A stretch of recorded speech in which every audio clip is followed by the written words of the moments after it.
To hear the full episode, become a patron at patreon.com/deathpanelpod. New Orleans rejects quarantines time and time again. There are only 4 quarantines installed, and only very briefly in the antebellum period in New Orleans. That's very different from other cities, and that's pretty extraordinary. And so you have these doctors here who are politically powerful, and they're embracing, they continue to embrace the increasingly sort of most doctors in America and in Europe were increasingly skeptical of this notion that yellow fever was miasmatic. They said basically they embraced anti-contagionism. They said that yellow fever was not spread through human to human contact. Therefore, quarantines were useless. And other cities showed that actually quarantines did work to stem yellow fever, even if it wasn't sort of contagious in the sort of traditional sense of spreading between human, through human to human contact. Other cities used quarantine to great effect, but you have this political class in New Orleans saying, it doesn't really matter if quarantine worked in Genoa or in London or in Paris or in Boston. If a quarantine worked there, that has no bearing on how it would work in New Orleans, because we're just different and we're special. And, so any kind of like public health intervention that works elsewhere, like, pish posh, that just won't work here.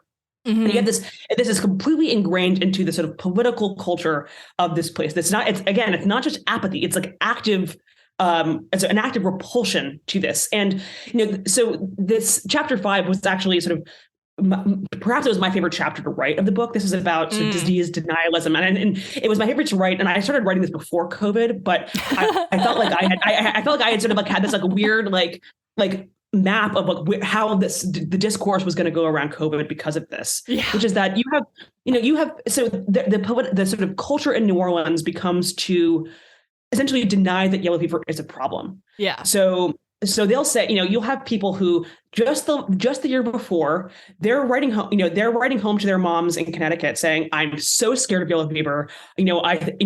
I don't know what to do. Should I leave, or should I eat my friend's black vomit? So I should get sick. Yeah. What should I do, Mom? What should I do? I'm so scared. And then the next year, after they've survived yellow fever, they say basically pish posh. Who cares about yellow fever?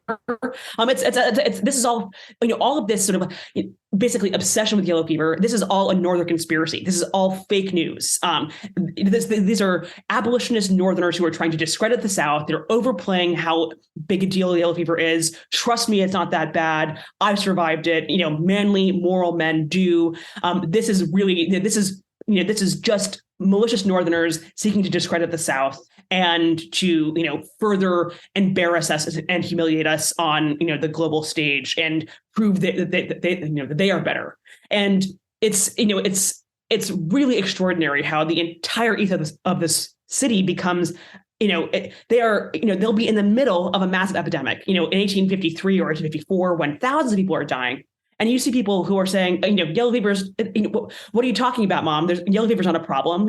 Yes, I know that you read, headlines in the newspaper, but those are New York newspapers. I haven't, I haven't read anything about that down here. And, New York newspapers, they're not going to, of course, report on the truth. That's ridiculous. And they see this, you have people who I think it's wild because, on a person's street, they'll, 10 people have died that day, and they'll still be denying that yellow fever is a problem, at least publicly, just because they see this as essentially their duty as good Southerners and as good New Orleanians to defend this disease status quo and continue to encourage, lie to people, but continue to encourage people with capital to move there and invest it there.